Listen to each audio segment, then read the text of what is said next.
এখনো আমরা দাবি করছি, জনগণ মনে করে সচিবালয় আগুন দেওয়ার পিছনে শেখ হাসিনা এবং তথাকথিত এই গোয়েন্দা সংস্থার হাত রয়েছে। আমাদের সচিবালয়ে যারা আগুন দিচ্ছেন, প্রকৃতপক্ষে শেখ হাসিনাকে বাঁচাবার এবং দুর্নীতিপরায়ণ তৎকালীন এমপি মন্ত্রী, তথাকথিত ইউনিয়ন পরিষদের একজন চেয়ারম্যান, তাদের ইউনিটের একজন সভাপতি পর্যন্ত হাজার কোটি টাকার যে দুর্নীতি করেছেন, তার দলিল দস্তাবেজ যা সচিবালয়ে সংরক্ষণ ছিল, এগুলোকে পুড়িয়ে দিয়ে তারা শেখ হাসিনা সহ তাদের দোসরদের রক্ষা করতে চান।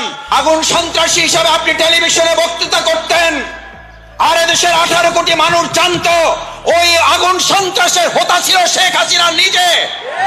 এই আগুন সন্ত্রাসের মদতদাতা ছিল বাংলাদেশের বাইরে একটা গোয়েন্দা সংস্থা। বাংলাদেশের স্বাধীনতার অর্জনের 53 বছর পর অতিবাহিত হলেও আমরা আমাদের জাতির এবং দেশের মানুষের ভাগ্যের পরিবর্তন করতে পারলাম না কেন?